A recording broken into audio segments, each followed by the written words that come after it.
Mwamvapo za coronavirus, mwamvanso za network ya makono ya 5G, mwakalanso mukumva za chilemba cha chilombo 666 the mark of the beast. Kodi nanga mavutowa, njala, nthenda, zivomerezi komanso zindikiro zina zoopsazi baibulo likuti chani? Tiye tikhale limodzi pomwe evangelist Yankho Malizane afotokoze bwinobwino mogwirizana ndi buku lopatulika Bible. Yehova Mulungu wakumwamba alemekezeke chifaso cha nthawi yabwino imene watipatsa kuti ife tikhoza ndi moyo kufikanso mu tsiku la lero. Moni Amalawi anzanga,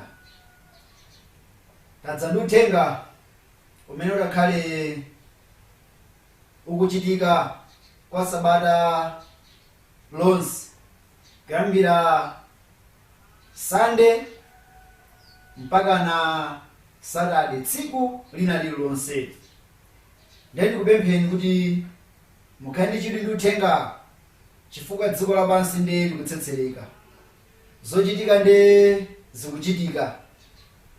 Uthenga ndi umene ukulengezedwa kunena kuti makachisi anthu adzisonkhana ochepa kumene kuli kutseka kumene.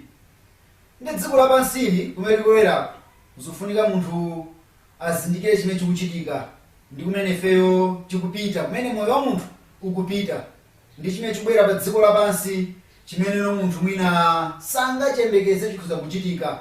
Ndi kofunika kukonzeka ndi kuyenda ndi Mulungu wakumwamba. Ndi uthenga umene udzikhala ukumveka m'nyumba zanu, nyumba zofalitsira mawu, zolutsira mawu, ndi kodi nyenyezi mukuiona? Likhala funso kuti ineyo umene mukhala tsiku ndi tsiku, wala pa nyenyezi mukuona? Mdima uli nkudza pa dziko lapansi pompa. Midnight is coming, sikalenso ndi pompa. Ndi m'bale wanga mmene tikuyamba kutsegula buku lopatulika, mawu a Mulungu wakumwamba, Bible lokha basi.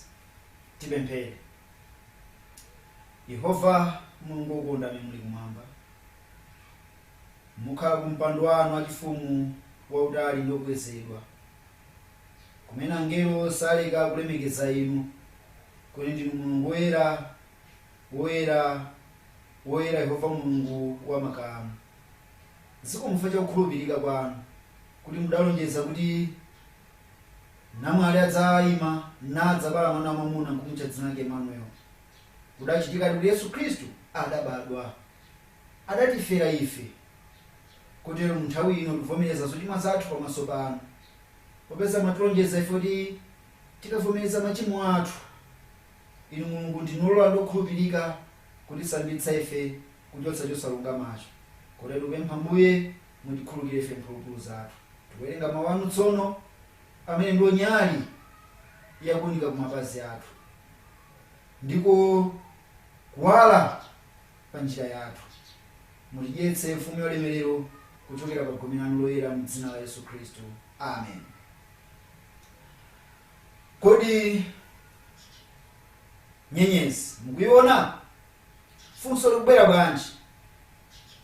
Anthu tikamakhala usiku mdima ukadza, pamene nyenyezi imaonekera kuwala. Nyenyezi zambirimbiri mmwambamo zimaonekera kuwala, komanso mayiko ena maplaneti amaonekeranso kuwala malo osiyanasiyana. Nyenyezi zimakhalaponso za mitundu yosiyanasiyana. Mudzapeza nyenyezi zina amatchedwa kamwene a Satana, kumpoto simpita. Mwerenge kukhala Yobu mupeza mitundu ya nyenyezi. Sindikutsegula mavesi m'buku la Yobu pa nkhani imeneyi chifukwa chimene tikukambirana si nkhani yokhuza mitundu ya nyenyezi. Ili ndi ganizo chabe longothangatira kuti m'bale wanga uzonyenyezi kumwambako zikamawala zimakhala mu ndandanda osiyanasiyana imene Mulungu wakumwamba adazikhazikira mu ulemerero wake. Nyenyezi zina zimene zimakhala ngati zikuyenda mukanjira mkandandanda kabwino, zimene pa Chingereza amati ma galaxies, akamwina a Satana, zimene zimaphunzitsidwa nsukulu zosiyanasiyana. Komanso m'buku lopatulika Bible zili mu buku la Yobu. nyenyezi ikamawala usiku kumene kuli mdima, masana dzuwa likamawala nyenyezi singaoneke kuwala kwake, koma mdima ukadza. Ndi m'bale ukayang'ana dziko lapansi lino, mdima ukusendera pang'ono-pang'ono, mdima ukudza pang'ono-pang'ono, mdima uli mkudza.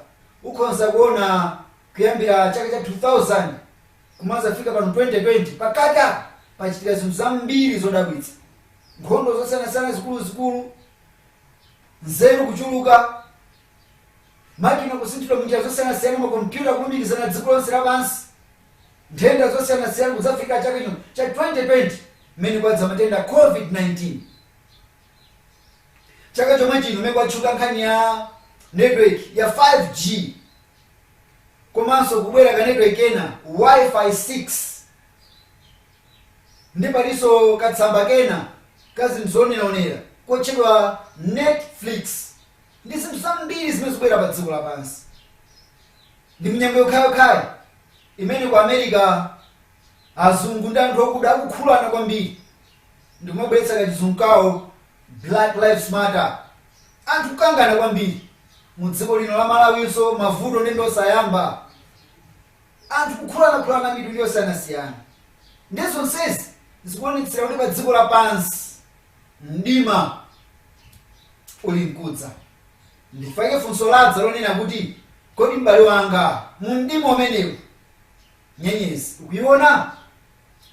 Kuwerenga malemba kuchokera pa Mateyu chapter 2 kuyambira verse 1 mpaka na verse 23.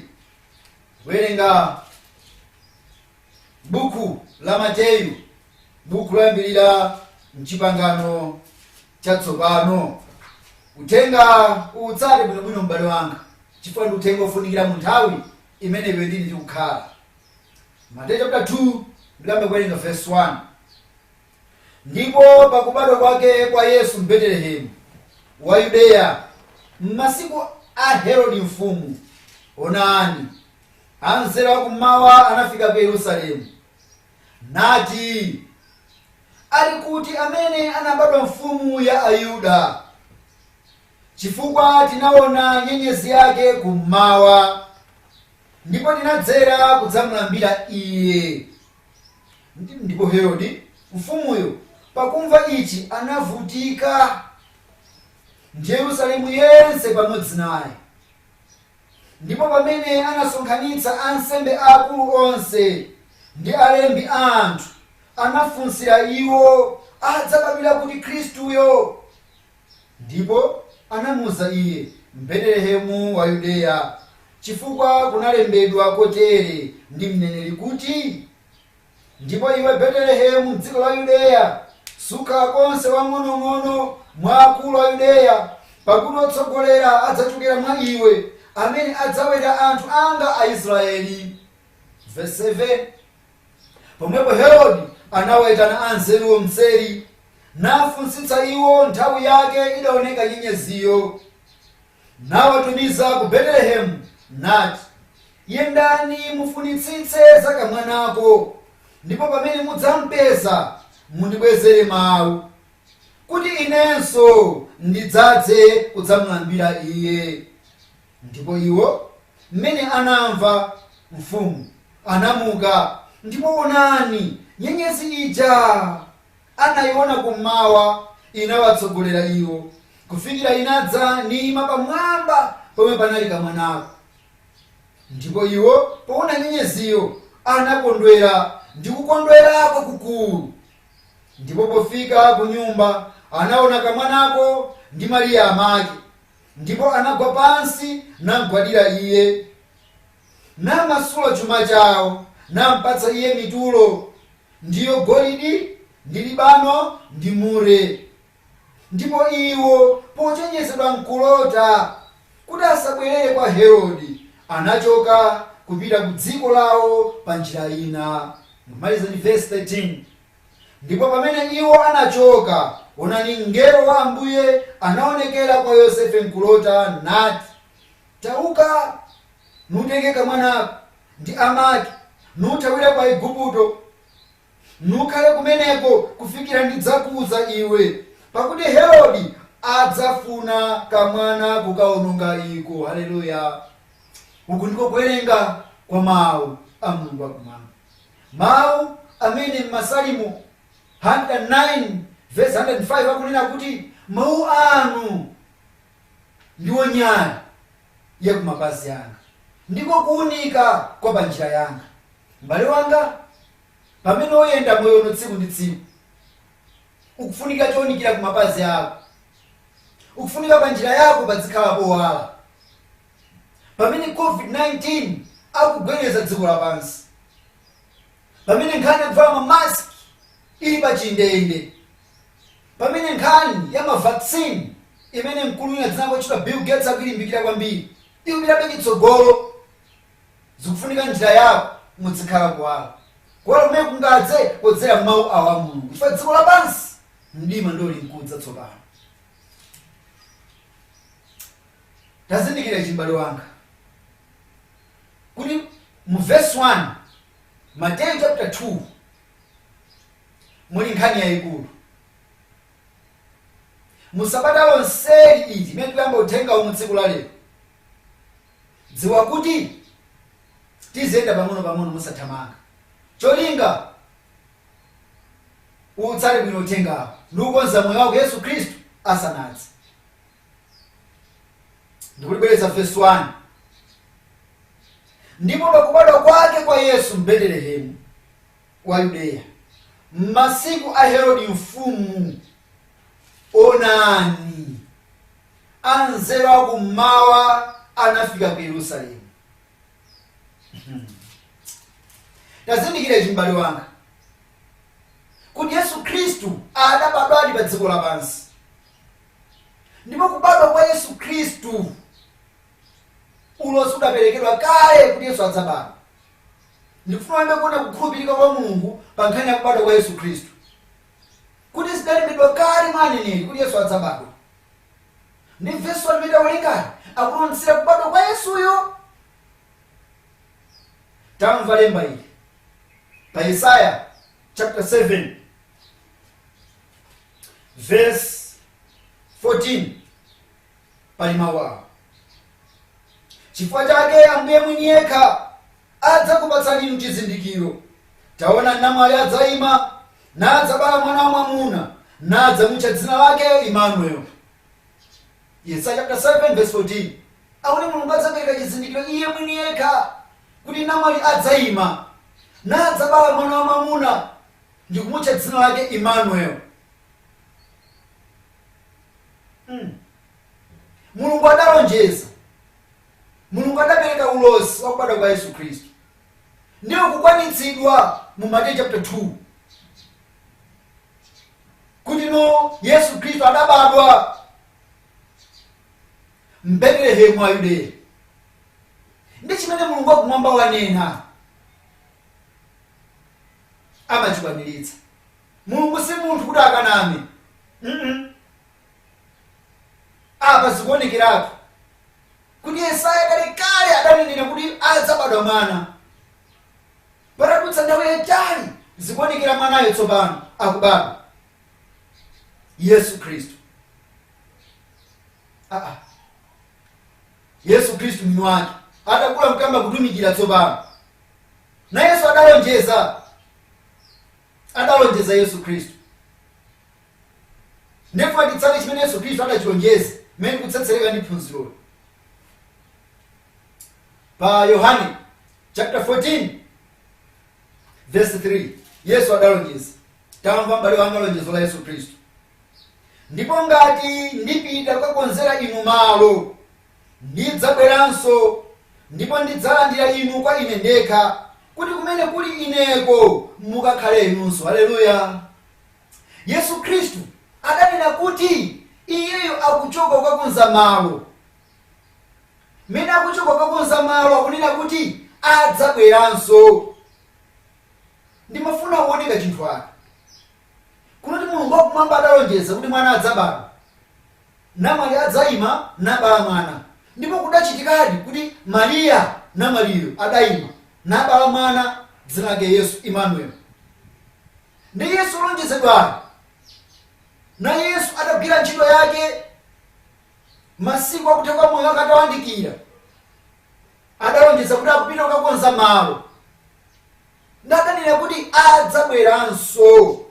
M'bale wanga, pamene dziko likugwedezeka ndizochitika zambiri, pamene mdima ukukulirakulirabe, tikuyang'aniza ndi chinthu chimodzi, ndiko kudza kwa Yesu Khristu. Kuti Yesu Khristu adza kudzatenga anthu okhulupirika, anthu olungamawo, kuti kumene kuli Iye tikakhale kumeneko. Ndicho yamba kugwira ganizo ili mumaphunziro athu akunena kuti Yesu Khristu akubwera, aonekera pompano m'mitambo, ndipo sazengereza. Chikwanitsidwa chinthuchi. Ndiye ndimafuna tsopano chinthu ichi, kuti Yesu Khristu akubadwa mu Betelehemu wa Yudeya. Betelehemu kadali kanzinda kam'mapiri, kanzinda kakang'ono kam'mapiri, kameneno kafukufuku amafotokoza kuti kuchokera ku Yerusalemu kupita ku kanzinda kameneka pane pafupifupi pakati pa 8 ndi 10 kilometers. Koma kanzindaka kadali kam'mapiri mu mzinda wa Yudeya. Betelehemu kadali kakang'ono kam'mapiri koma no mu mzinda wa Yudeya. Akafufuka amafotokoza kunena kuti akuti Betelehemu kadali kadera kamene kanali ndi limestone, mwinaso mpaka na pano zikhoza kuteka kuti akadalipo. Ndifuna ndipase chitsanzo kuno ku Malawi, m'bale wanga. Ukapita kataoni ka Zomba kapena kadeza kamene ndi kam'mapiri, ukapita ku Zomba, ukapita pamwamba pa phiri Zomba Plateau kuli Chawo Inn, ukapita pamwamba ukamayang'ana pansi kumayang'ana taoni, kumakhala kovuta kuona manyumba, chifukwa nyumba zambiri zili pansi pa mitengo, kuli mitengo yambiri. Ndipo ukamatsetsereka umakazona kuti kutsetsekadi mphindo umene m'mapiri osiyanasiyana, umakafika mpaka kwa Chikanda ku 3 miles ndi mapiri mukhamoka, 7 miles ndi mapiri mukhamoka. Ndi ukapita kudera lina kuchingale kuzomba kumene umakafika kuchangalume kumene poyamba kunali Fagra Cement, Portland Cement Company. Mapiri onse kuchangalume panopo kuli barracks, Changalume barracks. Mapiri ozungulira kumene kwa amali kumene koko ndikumene amayendera ku cement kuno ku Malawi. Ndipo mmapirimo cement yo imapangidwa adi miyala yopangidwa cement amati clinker iliko, ngakhale kudatsekedwa kumakafufu ambe zoti miyala ikadalipo bendithu. Ndi Betelehemu kadali kamalo kanzinda kakang'ono kutaona yakulu ya Yudeya kumene kunali limestone. Ndi Yesu Khristu adakabadwira ku Betelehemu kumene koko kanzinda kakang'onoko. Funso nkumati, nchifukwa chani Yesu Khristu sadabadwire ku Yerusalemu? Nchifukwa chani Mulungu sadalole kuti Yesu akabadwire ku Samariya kapena nkati mu Yudeya mwenimweni, koma adapita kumbali ku kanzinda kakang'ono? Uzitsata maphunziro kutsogolo tikambirana, koma zindikira kuti mdima uli mkudza pa dziko lapansi. Adabadwira ku Betelehemu wa Yudeya. Israeli adagawidwa patatu ngati mmene alili Malawi, kuti kumpoto, pakati, kumwera. Ndiyo kuso chimodzimodzi kuli Yudeya, kuli Galileya, Samariya pakati, kenako Yudeya. Ndi Betelehemu uyu opezeka ku Yudeyako. Ndiyo kamasanthulabe zoni manimba verse 1. Apa tukamba kwambisa verse 1 kuti Yesu anabadwa ku Betelehemu wa Yudeya m'masiku a Herodi mfumu. Time pamenepo. Nchifukwa chani mlembi wabukhu Mateyu Mulungu akumulola kuti apereke mfundo zing'ono ngati izi? Bwanji sadambolemba kuti Yesu anabadwa ku Betelehemu kulekera pomwepo, koma kufunukuza kuti m'masiku a Herodi mfumu.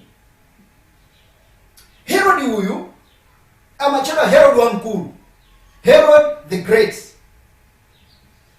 Herodi ndi taito, ndi kumabwera anthu osiyanasiyana mu taito imene ya Herodi. Ne Herodi uyu amatchedwa Herodi wamkulu, kuti adzikhala pa mpando apa Herodi uyu adamuyikapo ndi ulamuliro wa Chiroma omwe udamuyikapo. Pompe adagonjetsa Yerusalemu, Ayuda adakhala m'manja mwa Chiroma kwa nthawi yayitali, akumapereka mataksi awo, akumamvera ulamuliro wa Chiroma, monga mmene lidalili dziko la Malawi, kuti Angerezi ndi amene amalamulira dziko la Malawi. Ife timadziwa bwino kuna chinasa Alfred Sharp amalabwera kuno ku Malawi. President woyamba dziko la Malawi Kamuzu ndi Queen zidalipo ubale waukulu kwa basi. Ngakhale system ya maphunziro athu ndiye kwa Zungu. Kampani zambiri zimene zili mu Malawi zidayamba ndi azunguwo. Ukapita maestate ambiri ndi azunguwo ndi amene ankagawana dzikoli.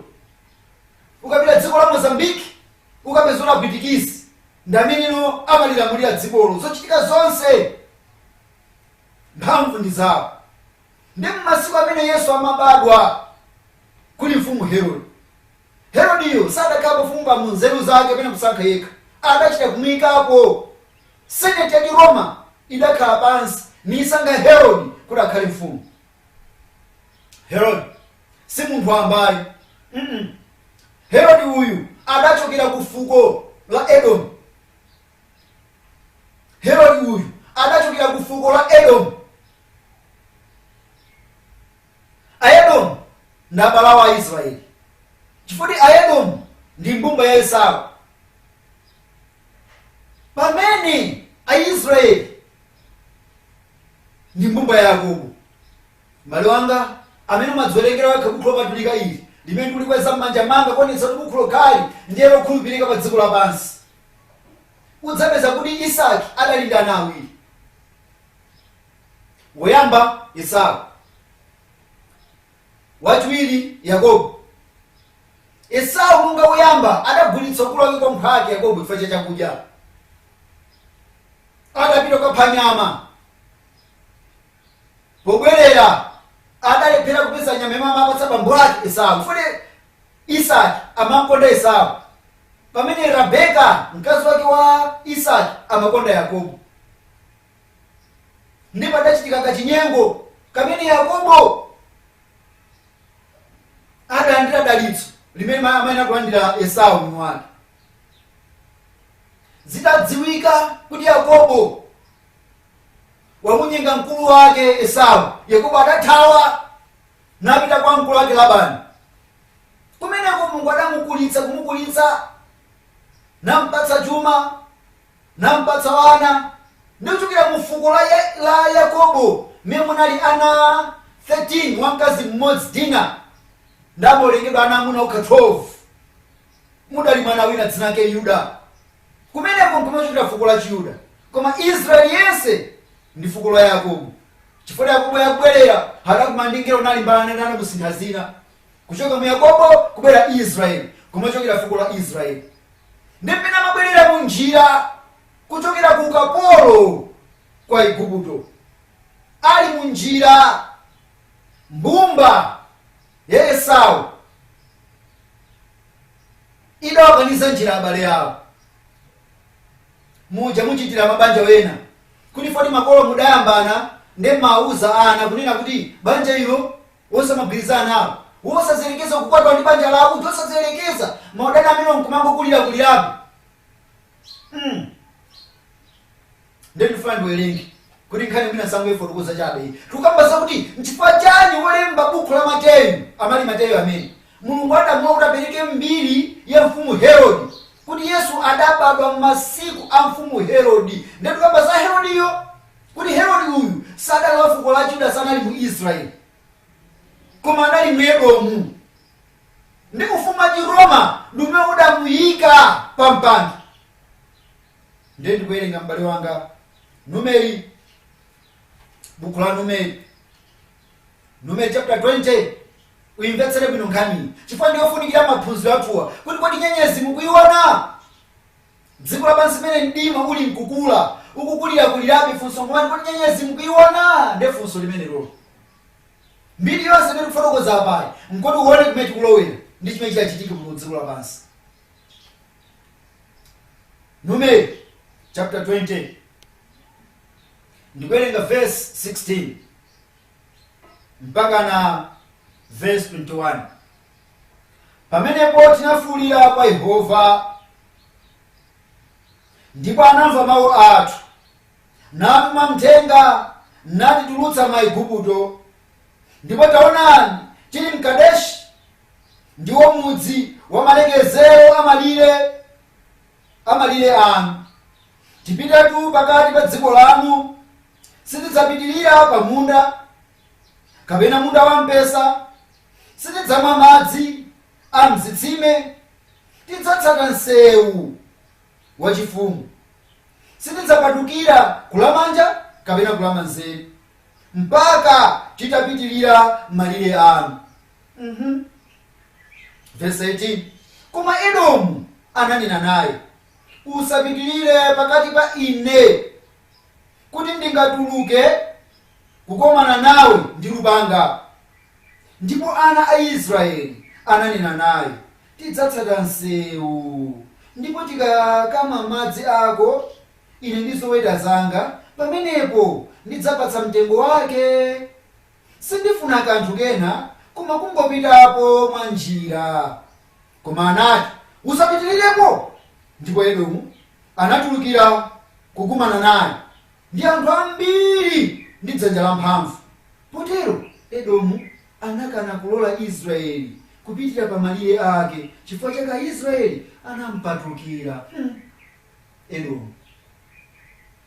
Edomu adachitira nkhanza ana Israeli, akuchoka ku ukapolo akupempha mwamtendere kuti m'bale wanga Edomu ndo uzimona Yakobo mphwake wa Esau akulankhula kuti m'bale wanga Esau ndikudutsa nawo chabe mudzi mwakomo, sindimwa madzi koma ngati ndingamwe ndi ziweto zanga ndilipira mtengo wacho woyenera.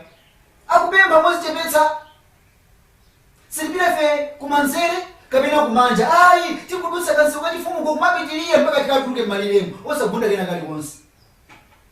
Koma Esau, Edomu akumuza mbaya kuti usayerekeze konse. Akanakanga masiku ano mwina akanamuzoti ukabwereka kudutsa ndikupatsa khacha, usayerekeze kudutsa ndikupatsa khacha, usayerekeze. Ndokumbukira ku sekondari akabwera ana form 1 tizika dalipo mmasekondari kuno Malawi, mwina kapena ache pakasi ndikudziwa. Mwana wa form 1 amwerekezo kandi achakudya mwansanga ndi aziyenda wa madama form 4 mabwera kumbi. Kodi iwe kuyerekezwe bweresa mbali kumbi usayerekeze ndikupatsa khacha. Ndakoso ndikuziona kunena kuti Edomu adamuzezo chimodzimodzi kuti usayerekeze kufika mpaka adatuluka gulu nawo kheza na Israeli ndanangudutsa molambala. Ndimafuna une chinthu ichi kunena kuti mukufuna kwa ana a Israeli okha sizinakatheka kuti amusankhe Edomu kukhala mfumu yawo. Sizinakatheka. Koma chifukwa anali pansi pa ulamuliro wa Chiroma, anali pansi pa ulamuliro wa Chiroma, adachita kuwasankhira mtsogoleri. Kodi umadziwa kuti ku dziko lapansi kuli kadera kena, kuli chinyumba china chimachedwa Burgas Beden, kumene akamuna dziko lapansi eni chuma otsatsa malonda a Babulo malinga ndi Chivumbulutso chapter 18 verse 23. Kuti otsatsa malonda a Babulo adalomveka dziko lapansi. Anyanga central banking system ndi zina zambiri amakasankha kuwatsogolera maiko. Sungazidziwa zimene zimbale wanga kufika tolinga malemba mkulu wa malemba ndikusanthula zakuya zimene zili malemba. Ndimafunanso azindikire chinthu ichi kuti ufumu wa Chiroma uwu umodakhazika Herode pa ufumu. Sufumu wa masewera ayi, sufumu wa masewera. Ukamaliza buku la Daniel chapter 2 ukamowerenga sati chipiteko sindifuna zimwe kamba zinthu mwankhamba kamwayi, koma uone zimene Mulungu akumwamba akufotokoza kuti lankhula ife. Mu Daniel chapter 2 muli nkhani ya loto la mfumu Nebukadinezara. Ndiye m'bale wanga udziwe chinthu ichi kuti mu Daniel chapter 2 muli nkhani ya mfumu Nebukadinezara amene amalamulira dziko la Babulo. Babulo si dziko laling'onoyi, ndi dziko limene lidagonjetsa maiko osiyanasiyana, ndi maiko angapo kwamanga pamodzi amapanga ufumu wa Babulo. Ndi mu chapter 2 Mulungu adampatsa Nebukadinezara loto lokamba maufumu onse amadzakhale pa dziko lapansi kufikira kudza kwa Yesu Khristu. Ndi chimene tapanga ndi kuwerenga za ufumu wachinayi yomalizirapo. Verse 39, Daniel chapter 2 verse 39. Ndi pambuyo pa inu padzawa kwa ufumu wina wochepa ndi wanu, ndi ufumu wina wachitatu wamkuwa wakuchita ufumu pa dziko lonse lapansi. Ndi ufumu wachinayi udzakhala wolimba ngati chitsulo, pomwepo chitsulo chiphwanya ndi kufoketsa zonse, ndipo monga chitsulo chiswa zonsezi udzaphwanya ndi kuswa. Ndipo umwe mudaonera mapazi ndi zala zake, mwina dongo la umba, mwina chitsulo. Ufumuwo udzakhala wogawanika, koma momwemo mudzakhala mphamvu ya chitsulo, popeza mudaona chitsulo chosanganizika ndi dongo. Ufumu wa Chiroma umeneno udakhazika Herode pa ufumu. Malemba akufotokoza kuti akuti udzakhala wolimba ndipo udzagonjetsa dziko lonse lapansi ndi kupondereza china chilichonse. Mulungu amene adalonjeza kuti taona namwali adzayima nadzabala mwana wa mwamuna nadzamutcha dzina lake Emmanuel mu buku la Yesaya. Mulungu ake ndi yemweyo amene akuuza ku Mateyu chapter 2 kuti no Yesu anabadwa Betelehemu mwa Yudeya masiku a Herode mfumu. Ndi Mulungu ake ndi yemweyo amene anatiuza kuti kudzakhala ufumu wachinayi pa dziko lapansi wolimba ngati chitsulo wakupondereza zonse. Ndi ufumu wachinayiwo ndi ufumu wa Rome.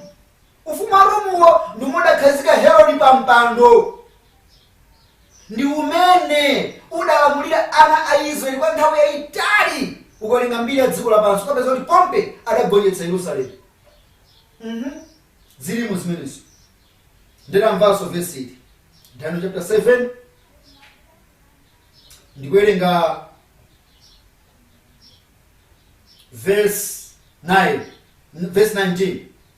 Pamenepo ndinafuna kudziwa choonadi cha chirombo chachinayi chija chidasiyana nazo zonsezi, choopsa chopambana, manuwa ake achitsulo ndi makadabo ake amkuwa, chimene chidalusa ndi kuphwanya ndi kupondereza zotsala ndi mapazi ake.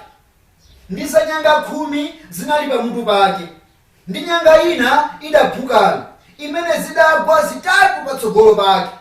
Nyangayo idali ndi maso ndi pakamwa pakunena zazikulu, imene maonekedwe ake anaposa zinzake. Ndinapenya, ndipo nyanga yomweyi inachita nkhondo ndi wopatulikawo, niwalaka mpaka inadza nkhamba yakale lomwe. M'bale wanga, verse 23 akunena kuti anatero chirombo chachinayi ndicho ufumu wachinayi pa dziko lapansi. Haleluya. Umene udzasiyana nawo maufumu onse. Akuti ufumu wachinayi udzasiyana nawo maufumu onse.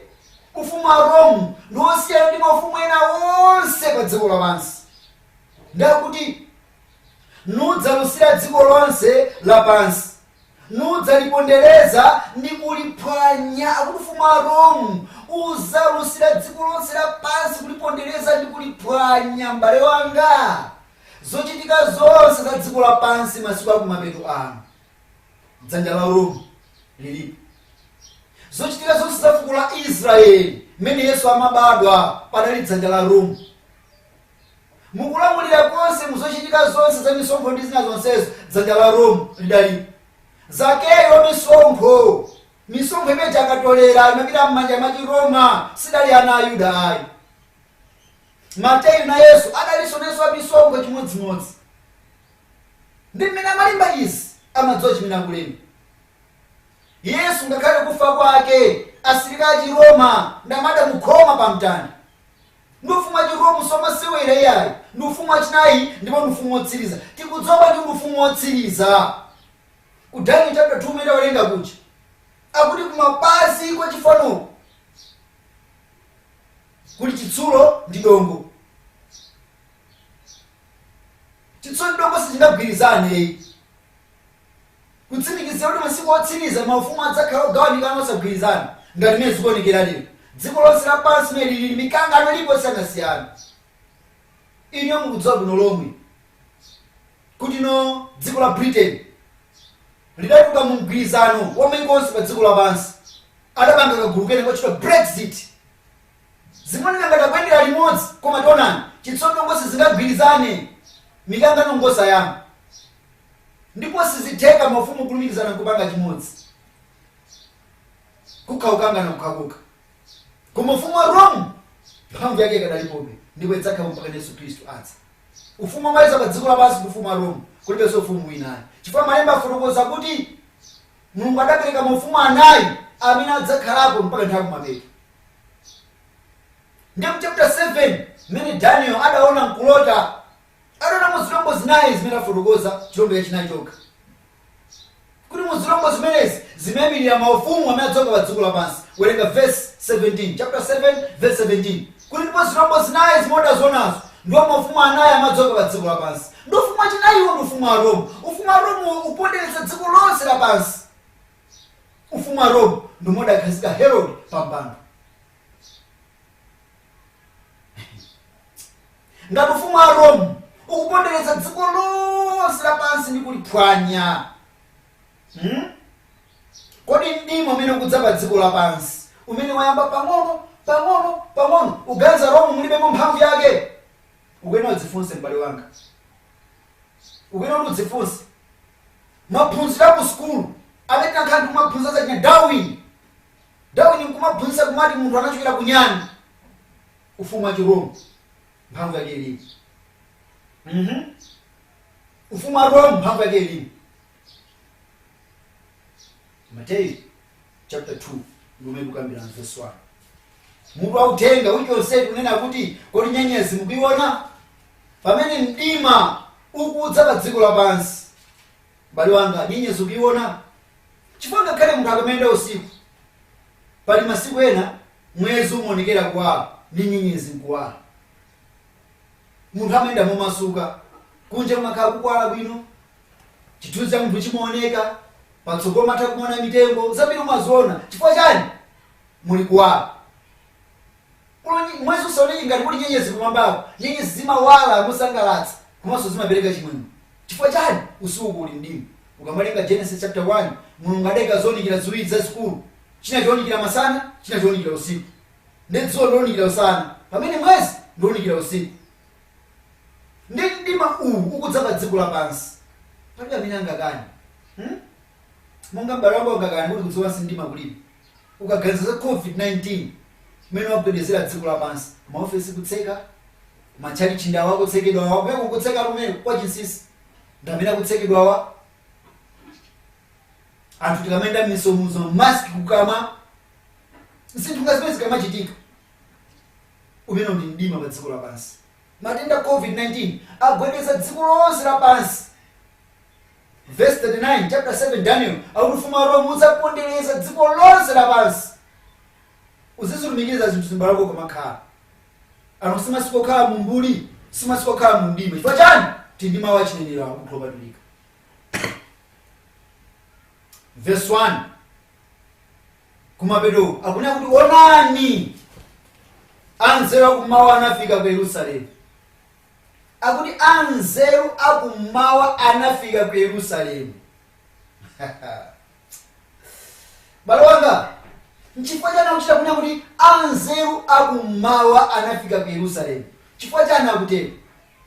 Ulikumbukire verse akunena kuti ndipo pakubadwa kwake kwa Yesu Betelehemu wa Yudeya masiku a Herodi mfumu onani anzeru kummawa anafika ku Yerusalemu. Pamenepo balanga maphunziro awo watsate ndipo uyisese kuti tsiku lililonse udzikhala pamenepo kumvetsera maphunziro ako.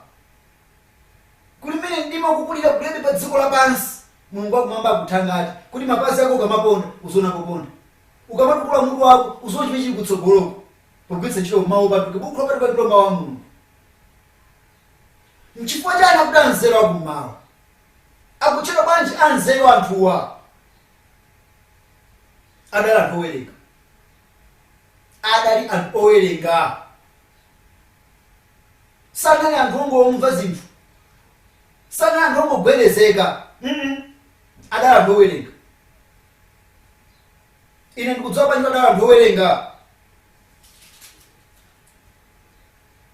Tamva zimene akunena mu verse 2. Atafika ku Yerusalemu anzeruwa nati ali kuti amene anabadwa mfumu ya Yuda, chifukwa tinaona nyenyezi yake kummawa ndipo tinadzera kudzamulambira iye. Anthu atafika ku Yerusalemu anakafunsira nafunsa kwa Herodi nanena ali kuti amene anabadwa mfumu ya Yuda ali kuti. Anthu ochokera kummawa kwa Israeli. Mwina ndimonera ke pamene popo kuti akutchedwa anzeru akummawa chifukwa chokuti akuchokera kummawa kwa Israeli kotulukira dzuwa. Ndio kamang'ana mapu a dziko la Israeli. Kummawa kwa dziko la Israeli kuli maiko angapo? Arabia ali kumeneko. Ndio kabezo timeko take mtanga timene ndoto. Achina Yemen ali mbali meneko. Ndio kuti awo anzeru awa akuchedwa anzeru kumafachuda kummawa kwa dziko la Israeli. Ukanena mbiri ya dziko lapansi, anthu aku Yemen, anthu aku Arabia ndi anthu anzeru muzochitika zawo. Even nkhani za mankhwala akuchipatala anthu awa amakhudzidwa nazo kwambiri. Ndi anthu akafukufuku muzochitika. Amakondopanga study zinthu zachilengedwe, amapanga study nyenyezi, amapanga study maplanet, amadziwa zinthu zambiri anthu aku East. Ndifaka Western life mbali ngati ku America ndi Eastern life zimakhala zosiyana muzochitika. Ngakhale kuno kwathu kuyang'ana ukamenda m'matauni umakapeza mulamwenye, umapeza muli Mahindu, umapeza muli Abatia, ngena ambiri ayiwo ndochokera ku East. Ndo zone zochitika zawo, business zawo, mwina amachitira zinthu zawo zimakhala zosiyana ndi Western life. Mavalidwe yawo amakhala osiyana ndi Western life. Ndi anthu awa sadala amasewera, adala anthu owerenga. Muzimene iwo amawerenga adafika kuzindikira kunena kuti tsiku lina lake pangatani kudzabwera mfumu ya Israeli. Herodi sadali mfumu ya Israeli nchita ndi Mulungu wakumwamba ayi. Ndipo Herodi sadali muzolemberazo kuti adzakhala pampandowa, adamuyikapo mfumu wa Rome. Kafunso kuchepa kuti ngati mfumu wa Rome ule ndi mphamvu mu nthawi ya Israeli kuti ndikusankha mfumu ndikuyika pa mpando, kodi masiku athu ano kwa inapita ndi mazifunsa kuti koma maudindo enawa so ikudapo ndi zinthu zina zake zofuna mazilingalira zimene zonso. Ndikukamba za anzeru akummawa kuti adali anthu owerenga, adawerenga zolembera zosiyanasiyana, zina za Balaam, zina za mneneri Mika. Ukalenga Mika chapter 5 verse 2 amanena nkhani ya kubadwa kwa mfumu ya Israeli. Ndi anthu ankawerenga zimenezi, ndifuna amawerenga zitachitika zinthuzo, adauona nyenyezi, adazindikira kuti malinga ndi zimene timawerenga nyenyezi iyo ikuonetsera kuti mfumu ya Israeli yabadwa. M'bale wanga ndimafuna ndikufunse kupyolera m'buku lopatulika ili tinawerenga Yohane chapter 14 verse 3 pamene Yesu akulonjeza kuti ndikupita kukakonza ine malo ndipo ndidzabweranso. Funso langa likunena kuti mmene Yesu adalonjeza chonchi kodi ukumawerenga? Kodi ukumawerenga kuti nthawi uyione? Mu chapter 24 Mateyu Yesu adafuna kuza muzizindikiro zambiri zonetsera kudza kwake. Ukamalinga ngati Mateyu 24 verse 3, Yesu adapereka chenjezo ili. Nefa ndikufunse kuti muchenjezo limene lili iweyo ukumaonapo chani pa dziko lapansi. Mateyu chapter 24 ndikuyambira verse 3. Ndipo pamene iye anali kukhala pansi pa phiri azitona, ophunzira anadza kwa iye payekha nanena, mutiuze ife zija zidzaoneka liti, ndipo chizindikiro chakufika kwanu nchiyani ndi cha mathero a nthawi yapansi pano. Ndipo Yesu anayankha nati kwa iwo. Umve kuyankha kwa Yesu tsopano. Yang'anirani asasocheretse munthu. Funso langa ndilonena kuti ngati anzeru akumawa adawerenga zinthu zitamba kuchitika adazindikira kuti mwerenga chenyenyeza ndi iyo sadapuponi. Apa Yesu akunena kuti muyang'anire wina asasocheretse inu. Ukayang'anira dziko lapansi nkhani kusocheretsana ube zodafika pachimake. Funso langa nkumati zimene zikuziona kodi ukumawerenga buku lopatulika kapena Daniel chapter 2 chapter 7 makamba za mafumu anayi pa dziko lapansi ukamawerenga ukuona dziko limene likupita bwinobwino kodi ukuzitsata bwinobwino zimenezi. Bale wanga usamakhetsi kosolenga buku lopatulika ili Bible. Ndipo Bible lokha basi. Chifukwa chani? Mawu awo ndiwo nyali mapazi athu. Ndipo kuunika kwa manja athu mu mdimawo kuunika nduku. Ndi Herod sadali munthu wowerenga samadziwa kuti mfumu idzabadwa. Koma anzeru akumawa adazindikira kuti adzabadwa mfumu ya Yuda, mfumu ya Israeli. Kodi wewe ukuzindikira kuti Yesu Khristu akubwera? Ngana gona pa ndimene. Funso langa nkumati m'bale wanga. Kodi nyenyezi ukuiona? Nyenyezi ukuiona?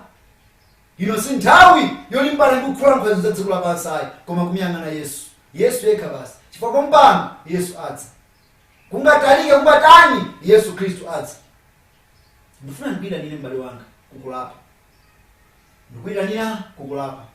Chifukwa Yesu Khristu akudzali. Funso ndilo kuti kodi nyenyezi ukuiona? Yesu Khristu akudza. Uyenera kumlandira Yesu akhale mbeni mpulumutsi wa moyo wako. Chifukwa chani? Yohana chapter 3 verse 16 akunena, pakuti Mulungu anakonda dziko lapansi kotero anapatsa mwana wobadwa yekha, kuti Yesu akhulupirira iye asatayike koma akhale moyo wosatha. Yesu adakonda m'bale wanga. Yesu adakonda mchimwenye. Yesu adakonda Mulungu wanga. Agogo Yesu adakondani. A president Yesu adakondani. Nduna za dziko la Malawi Yesu adakondani. Mafumu a dziko la Malawi Yesu adakondani. Yesu amakonda wina aliyense. Sakuti Yesu adakonda Khristu okha, sakuti Yesu adakonda Asilamu okha, sakuti Yesu adakonda Abatiya okha. Pakuti Mulungu adakonda dziko lapansi, dziko lonse lapansi. Kotero anapatsa mwana wobadwa yekha Yesu Khristu. Kuti yense, sakuti onse, akuti yense kunena pa iwe wekha monga munthu. Kuti Yesu akhulupirira iye asatayike koma akhale moyo wosatha. Kuli moyo wina kutsogoloko. COVID-19 sakugwira anthu osapemphera okha, sakugwira anthu osakhulupirira okha wina aliyense. Kodi imfa ikamakupeza moyo wina wosatha ukapezekamo ukhale pomposo pamene uthenga ukupita masiku ali kusa tipemphera. Anatokonda amene kumwamba zikumba mbiri fa uthenga wanu mtsiku lino ndizonadi mdima ukudza pa dziko lapansi fama wanu adafotokoza zinthu izi. Ndikuthokoza Mbuye mwalo kuti mtsiku lino timve mawu anu. Pemphero lathu mbe mutikhululukire zochimwa zathu. Ndife anthu ochimwa olakwitsa zinthu zambiri. Pamene dziko likutsetsereka chonchi mulithangate kukonza moyo. M'bale wanga amene akumvera kunena uthengawo nkuthenga ndi nkhawa zosiyanasiyana. Mwina watopa ndi kumwa mowa, watopa ndi kusuta fodya, watopa ndi ziwerewere, watopa ndi miseche. Pamene akupemphani Yesu Khristu mumchitire chifundo, mumkhululukire mphulupulu zake monga mwa ulemerero wanu. Chifukwa Mulungu malonjeza kutikhululukira ife. Musabwetse mwazi wa Khristu Yesu ndipo tidzayenda. Dziko la Malawi Ambuye Mulungu akumwamba mulipatse mtendere. Mulisuke mu mtendere mugonjetsa adani onse. Ndikulithangala dzikoli kukudziwani Mulungu akumwamba. Kulimene muli kudza kompano lonsefe likapezeke mu ufumu wanu. Ndipemphero lathu m'dzina la Yesu Khristu. Amen.